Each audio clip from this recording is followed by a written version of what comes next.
저는 2020년을 위한 20일 금식 기도회를 지난 11일부터 시작해서 오늘이 19일째입니다. 19일째인데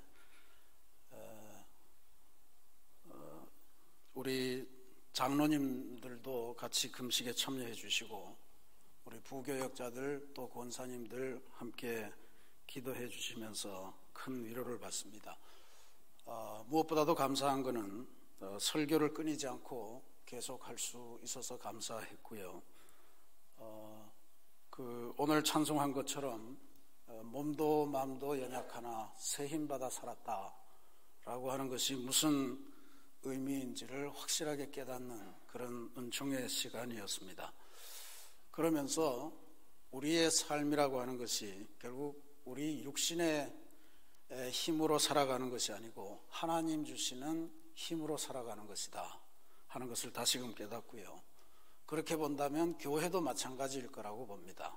교회도 사람의 계획으로, 사람의 능력으로, 사람의 돈으로 움직이는 것이 아니라 하나님의 힘으로 움직이는 것이다 하는 것을 다시금 깨닫고, 제가 7개 기도 제목을 가지고 기도했습니다만 이것이 새해에는 완전히 이루어질 수 있도록 하나님께서 새 힘을 주시리라, 우리 교회에도 새 힘을 주시리라, 저는 그렇게 확신합니다. 이번 금식 기간 동안에 2건의 장례가 있었습니다. 그리고 주님의 성탄절이 있었습니다. 사는 것과 죽는 것, 태어나는 것과 사망하는 것을 함께 경험하면서 삶과 죽음의 길이 예 있음에 했던 옛날 시를 생각하며 오늘 우리가 살아간다고 하는 것이 결코 이 세상의 삶이 다가 아니다 하는 것을 다시금 깊게 느끼고요. 우리 찬송하듯이 내 평생 소원 이것뿐 주의 일 하다가 이 세상 이별하는 날 주 앞에 가리라 하는 말씀인데, 요한계시록을 묵상하면서도 그랬지만 이 세상 사는 것이 삶의 목표가 분명하지 않으면 우리가 마지막에 크게 통탄할 일이 있을 것 같은 그런 생각을 다시 한번 하게 되어서 이번 새해를 맞이하면서 주님의 일을 더욱더 열심히 감당하시는 그런 성도 여러분들이 되시기를 부탁을 드리겠습니다. 벌써 2019년의 마지막 주일입니다.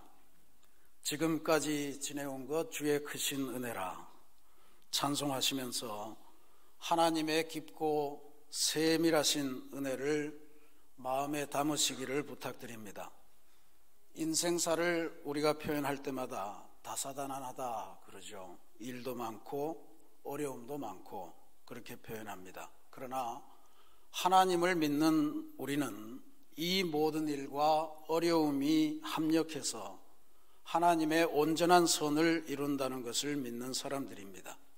그러니 어렵다고 좌절하지 마시고 힘들다고 포기하지 마시고 도우시는 하나님의 은혜를 잘 새기시고 2020년은 하나님의 말씀의 진리에 입각해서 그 진리 안에서 영적으로 더 성장하시고 더 성숙하시고 그래서 더 풍성한 인생을 누리시는 새해가 되시기를 기도드리겠습니다. 요한계시록 강해도 이제 마지막 시간입니다. 요한계시록은 소아시아 7교회에게 주신 편지였고, 그것은 소아시아 7교회가 로마 제국의 황제 숭배 신앙을 거부하고 끝까지 하나님 신앙을 지키고 싸워 이기면 하늘의 완전한 교회로 변화될 수 있다는 하나님의 약속의 말씀입니다.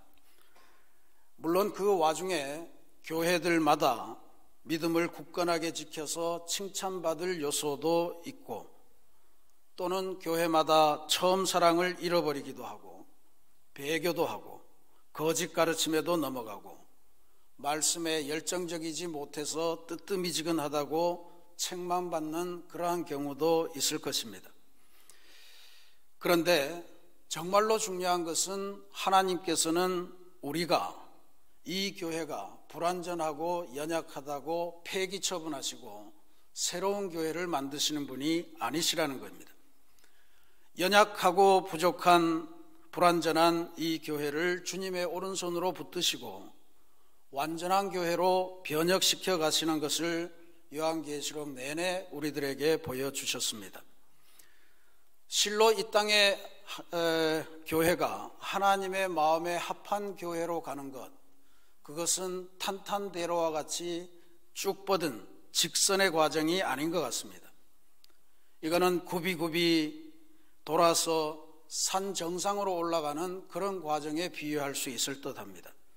때로는 박해에 무릎 꿇기도 하고 재앙으로 고통당하기도 하고 때로는 어린 양의 도움으로 승리도 오고, 그래서 패배와 승리가 계속해서 반복되고, 그러나 끝내 죽임당한 어린 양이 최종적으로 사탄의 권세를 이기고 승리하는 것이 요한계시록이 우리에게 보여주는 이 땅의 교회의 미래입니다.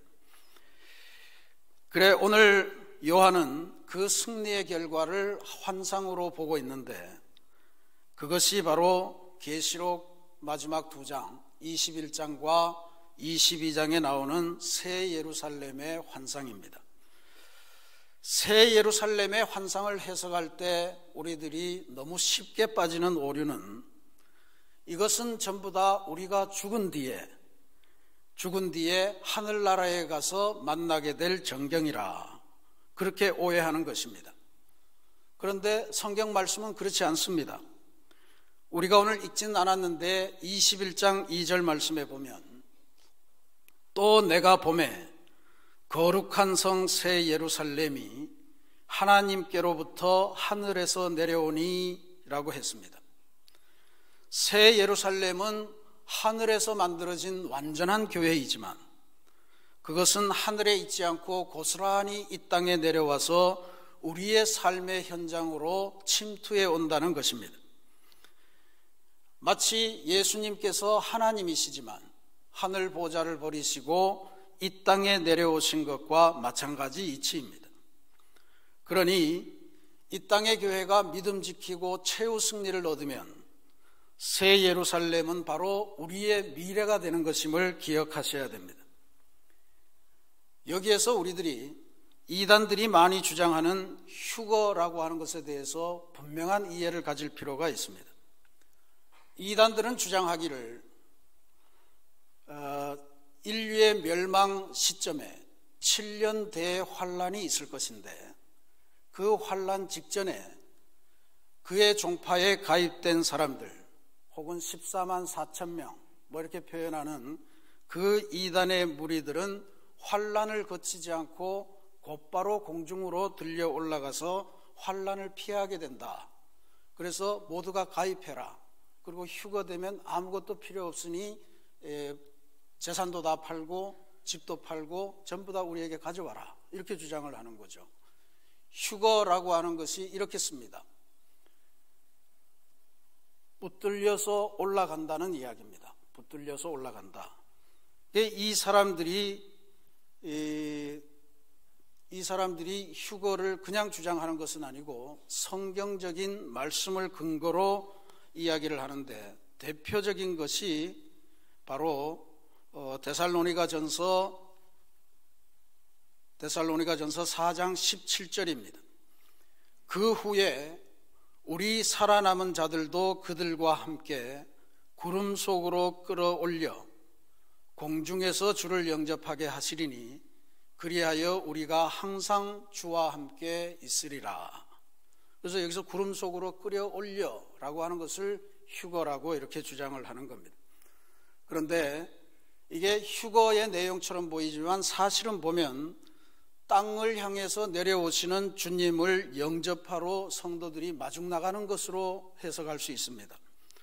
그리고 주님께서는 지상에 재림하셔서 계속해서 성도들과 왕노릇하는 그러한 지상을 다스려야 되는 과정이 있기 때문에 우리가 항상 주와 함께 있으리라 라고 하는 이 말씀에 근거하면 우리는 하늘나라로 끌려 올라갈 수가 없습니다. 다시 이 땅에 주님과 더불어 내려와서 주님과 더불어 1000년 동안 왕노릇하는 그 역사를 거쳐야 됩니다.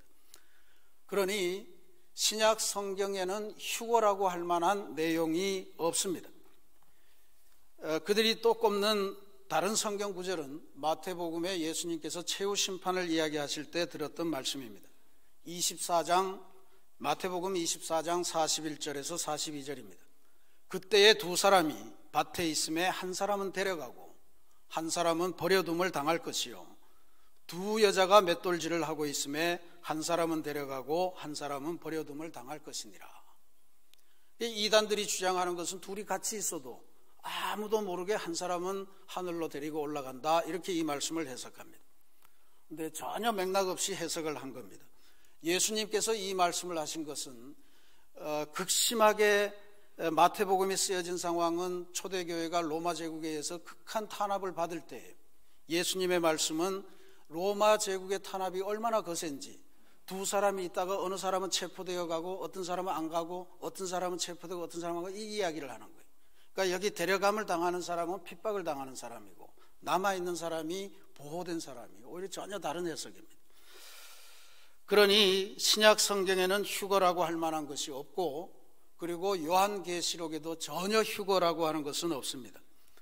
그러니까 여러분, 이단들이 환난을 피하게 해줄게, 휴거 당하려면 우리에게로 와, 이런 말씀에 절대로 현혹되지 마시기를 바랍니다. 성경에는 그런 말이 없어. 성경의 새 예루살렘은 우리가 이 땅에서 만들어갈 하늘의 완전한 교회야 라고 하면서 분명히 퇴치하시기를 부탁을 드립니다. 이 말씀도 휴거보다는 이 땅의 교회가 훨씬 더 중요함을 알려주는 그런 말씀입니다.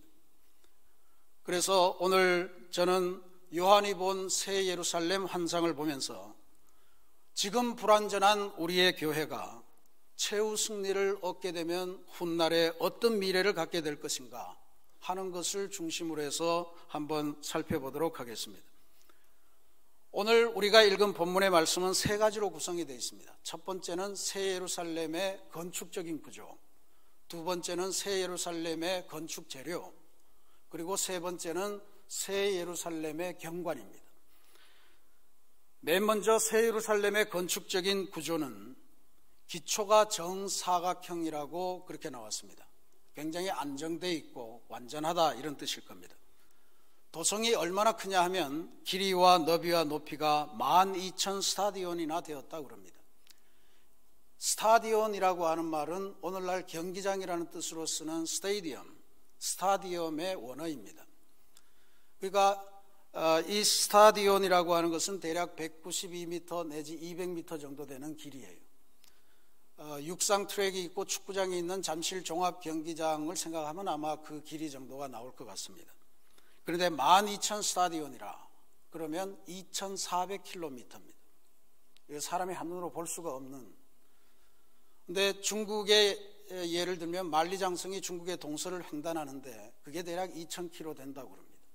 그러면 중국 땅보다 가로, 세로 더 넓은 거죠. 거기다가 이게 높이도 2,400km. 그러니까 이건 굉장히 상징적인 의미입니다. 12,000 스타디온이라, 이것은 12 곱하기 1000. 우리가 요한계시록을 해석하면서 10이라고 하는 숫자는 대부분 12지파 12사도를 요약한 겁니다. 그러니까 하나님을 믿고 구원받는 성도를 상징하는 숫자예요. 1000이라고 하는 것은 어마어마하게 많은 숫자를 상징하는 표현입니다. 그러니까 이 2,400km, 12,000 스타디온, 높이 12,000 스타디온, 이거는 세상에 있는 모든 그리스도인들, 구원받은 그리스도인들이 다 들어가기에 부족함이 없다라고 하는 그러한 의미로 보시면 됩니다. 어떤 사람이 조사했더니 이 2,400km 하고 14만 4천 명 들어가는 거 하니까 한 사람당 주어지는 면적이 여의도 땅만 하대요. 천국에 가면 그만한 땅이 생긴다, 이렇게 좋아하는데 그런 의미가 아닙니다. 그 다음에 이 도성에 성곽이 있는데 그 성곽의 높이, 성벽의 높이가 144 큐빗이다, 이렇게 되어 있습니다. 큐빗이라고 하는 것은 성인 남자의 팔꿈치부터 손가락 끝까지의 길입니다. 대략 45cm 내지 50cm입니다. 그러니까 144 큐빗이라고 하는 것은 한 70m 정도 됩니다. 이것도 크게 크기에 신경 쓸 필요가 없습니다. 2,400km에 70m라 아주 한 줄 같을 거예요. 실선 같은 걸 거예요. 근데 144라고 하는 의미가 중요해요. 144는 12 곱하기 10입니다. 12 곱하기 12. 그러니까 이것도 역시 이 성곽이 하는 역할은 뭐 도성을 보호하는 게 아니고 성곽에 있는 출입문, 이게 동서남북으로 3개씩 문이 있어서 12개의 문이 있다, 이런 이야기예요.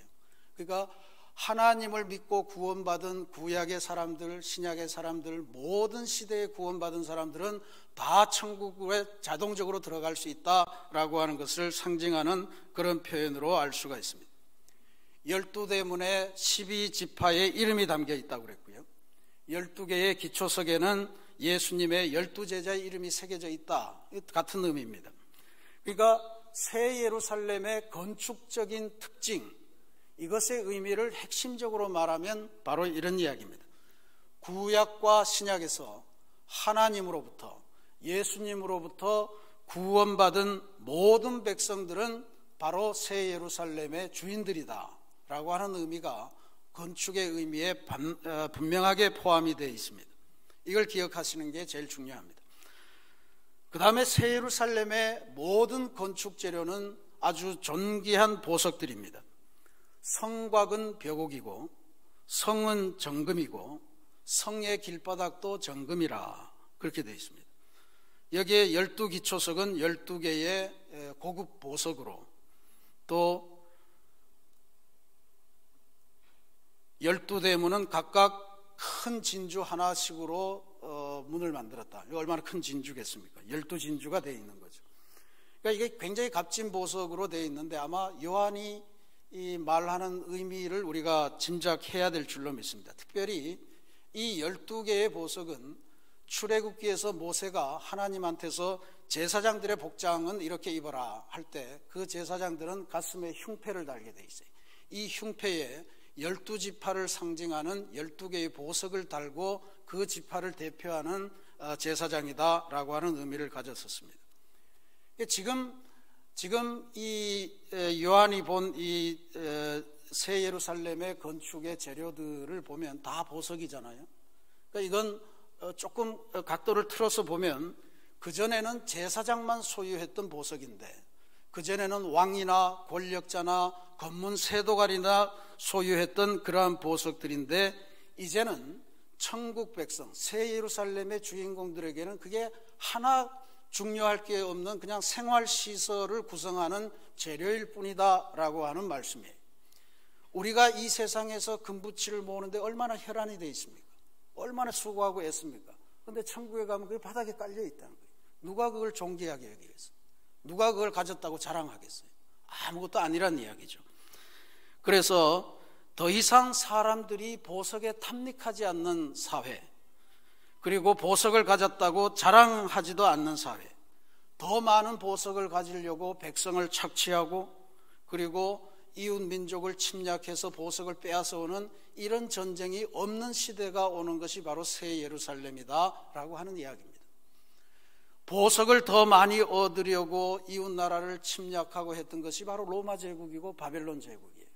이제는 그 시대가 끝나고 오직 구원받은 백성들의 삶, 구원받은 백성들의 영혼, 구원받은 백성들의 영적인 필요, 이것을 우선시하는 하나님의 시스템이 지배하는 것이 새 예루살렘이다 라고 하는 것을 알려주는 것입니다. 우리가 지금 경제활동을 하는 것이 다 뭔가 소중한 목표를 갖고 합니다만 그런 것들이 자동적으로 해결되는 그러한 사회를 하나님께서 알려주신 것입니다. 요한은 이 환상을 보다가 몇 가지 중요한 관찰을 하는데 오늘 우리 신앙생활을 위해서 대단히 중요한 관찰입니다. 첫 번째는 새 예루살렘이 그렇게 좋은데 없는 게 많더라, 이런 이야기. 없는 게 많더라. 해와 달의 비침도 없고 밤도 없고 성문을 잠그는 열쇠도 없다. 이거 다 없어요. 왜 그러냐 봤더니 하나님께서 직접 빛을 비추고 어린 양이 등불이 되니까 더 이상 우리가 의존해야 될 빛의 근원이 필요가 없는 거예요. 그리고 성문을 잠그지 않는다는 것은 누구 도둑도 없고 아무것도 없는 그런 사회라는 것을 의미합니다. 그 정점에서 요한이 발견한 새로운 것은 놀랍게도 새 예루살렘에는 그토록 꿈에 그리던 성전이 없더라라고 하는 것입니다. 21장 22절 말씀에 성 안에서 내가 성전을 보지 못하였으니 이는 주 하나님 곧 전능하신 이와 및 어린 양이 곧 성전이심이라 그랬습니다. 구약시대에서 신약시대로 넘어오면서 가장 중요한 신학적인 내용의 변화 가운데 하나가 바로 성전에 대한 이해입니다. 구약시대에는 성전이라고 하는 건물이 대단히 소중했습니다. 성전이라고 하는 공간이 대단히 소중했습니다. 그래서 이스라엘 백성들은 예루살렘 성전만 있으면 자기 민족은 망하지도 않고 또 영원히 고통을 당하지 않으리라 그렇게 믿고 있었습니다. 잘못된 신앙이었죠. 그런데 왜 이렇게 성전이라고 하는 건물과 공간을 중시했느냐? 그것은 성전 안에 있는 지성소 때문이었습니다. 지성소라고 하는 것은 하나님의 십계명 돌판을 담은 법궤를 모시고 있는 그러한 공간이에요. 아무나 들어갈 수가 없어요. 대제사장이 1년에 단 한 번 들어가서 백성들의 죄를 고하고 사함받고 그리고 하나님, 그 안에 있는 하나님을 직접 뵙고 온다는 그러한 곳이었습니다. 그러니까 지성소 때문에 성전이 존재할 수 있었던 건데, 예수님께서 십자가에서 죽음을 맞이하는 순간에 이 지성소로 들어가는 휘장이 위에서부터 아래로 확 찢어졌습니다. 그래서 지성소로 들어가는 모든 것이 대제사장만이 아니고 모든 예수님을 믿는 사람에게 열린 공간이 되었습니다.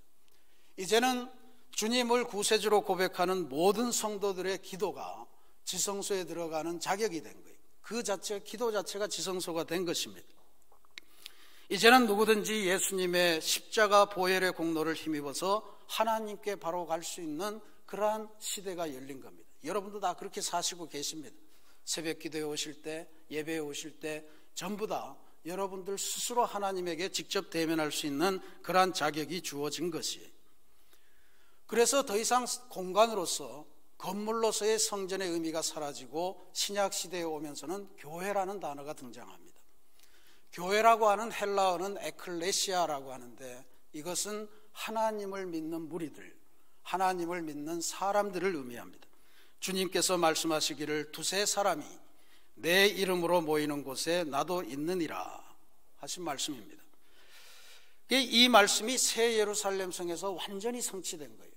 사실 성전이 아니고 하나님을 믿는 사람들이 모인 곳이 교회다라고 하는 이것 때문에 초대교회 교인들은 건물에 신경 쓰지 않고 지하 무덤에서 가서도 예배를 드리고 가정집에서도 예배를 드리고 그러면서 초대교회가 불같이 일어났던 것을 우리가 기억하실 필요가 있습니다.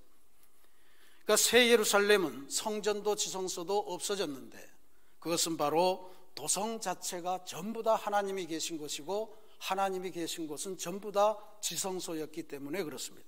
온 도성이 성전인데 거기에 성전이 따로 있을 필요가 뭐가 있겠습니까? 새 예루살렘은 이제 모든 곳에서 언제라도 하나님과의 사귐이 자유롭게 직접적으로 또 전면적으로 이루어지는 그러한 곳임을 의미해 주는 것, 그게 없는 것 속에서 발견한 요한의 관찰입니다.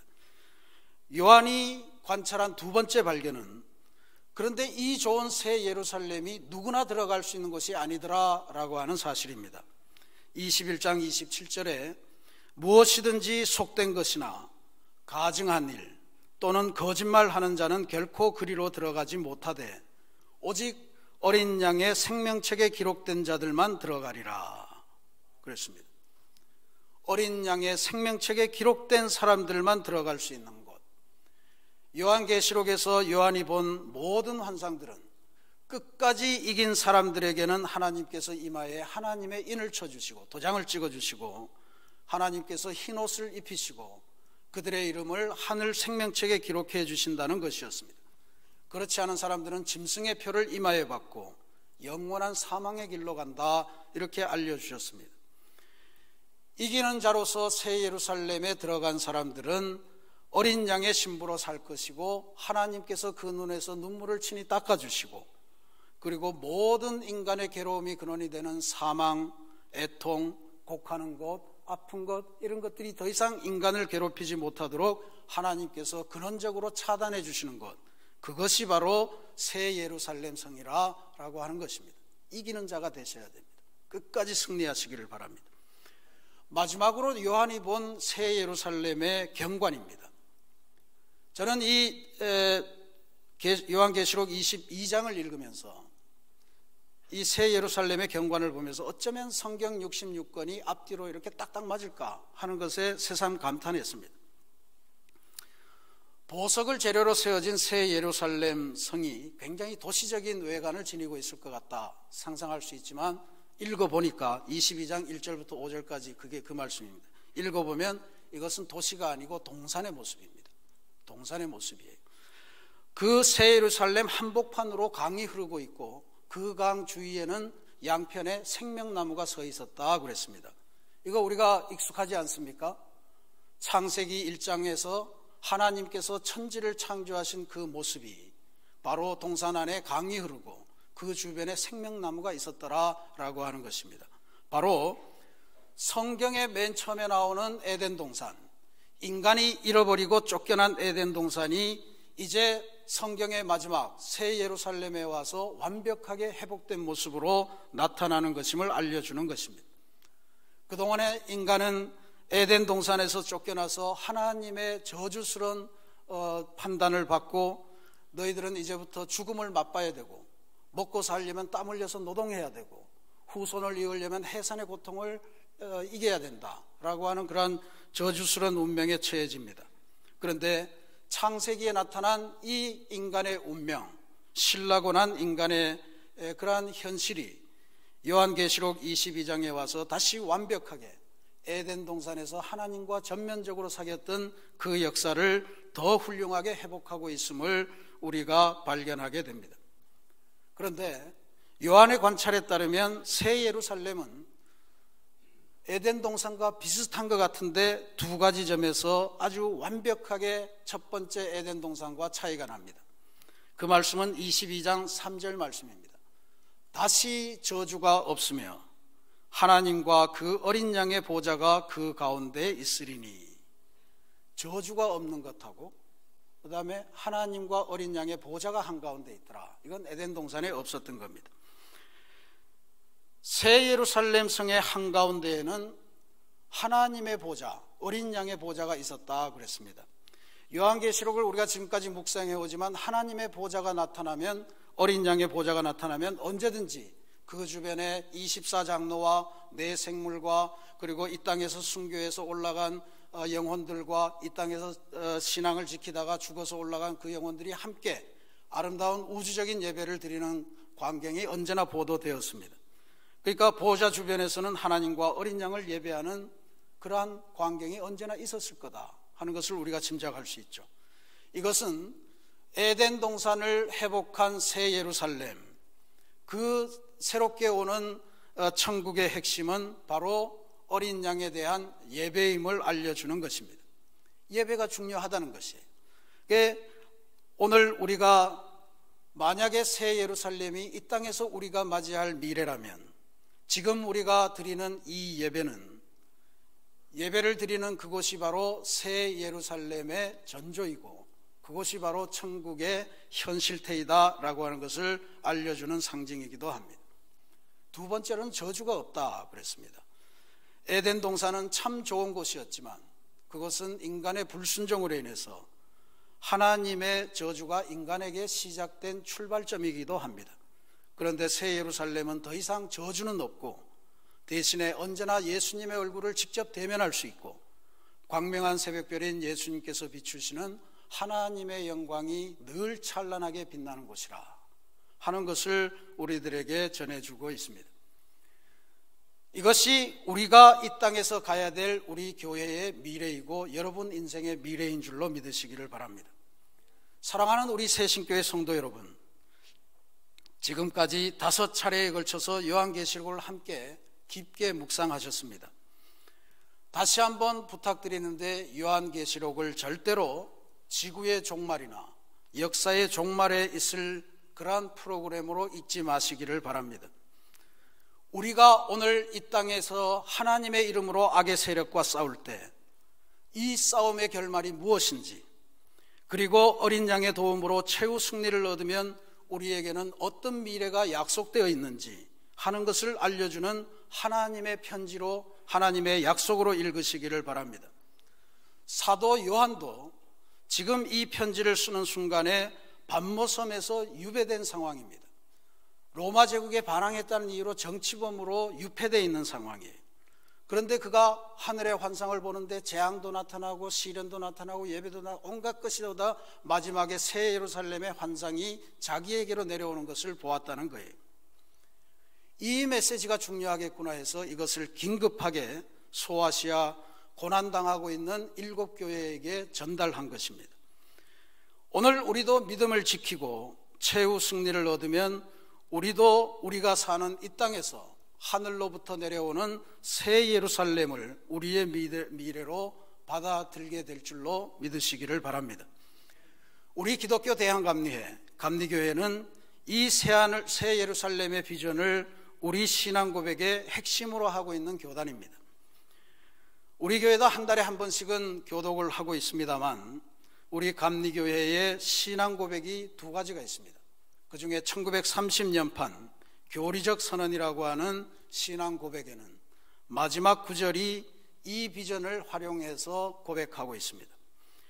우리는 하나님의 뜻이 실현된 인류 사회가 천국임을 믿으며 하나님 아버지 앞에 모든 사람이 형제됨을 믿으며 우리는 의의 최후 승리와 영생을 믿노라. 2019년의 마지막 주일입니다. 이제 우리는 새해로 건너가기 전에 결단을 해야 될 때가 되었습니다. 확실한 믿음 속에 거하셔서 끝까지 이기는 자가 되시기를 부탁드리겠습니다. 새 예루살렘은 죽은 후에나 보게 되는 것이 아니고 지금 이 땅에서 하나님과 어린 양이 계신 곳, 그를 향한 예배가 이루어지는 것이 바로 새 예루살렘이요 우리의 천국인 줄 믿으시기를 바랍니다. 교회는 그런 의미에서 하늘과 땅이 만나는 곳, 우리가 이 불완전한 교회를 통해서 하늘의 완전한 교회를 가기 위해서 이 예배를 소중히 여기고 이 교회를 소중히 여기며 하나님의 뜻을 이루어가야 할 줄로 믿습니다. 여러분의 인생도 마찬가지입니다. 내 주 예수 모신 곳이 그 어디나 하늘나라라고 우리가 찬송하지 않습니까? 그러니 이제 여러분의 교회를 사랑하십시다. 여러분이 믿는 예수님을 정말로 확실하게 잘 믿읍시다. 변함없이 한결같이 믿으시기 바랍니다. 그리고 끝까지 믿으시기를 바랍니다. 그래서 우리가 사는 이 땅, 이 교회를 새 예루살렘으로 만드는 일에 헌신하시고 최후 승리를 얻어내시는 우리 모두가 되기를 주님의 이름으로 축원합니다. 같이 기도하겠습니다.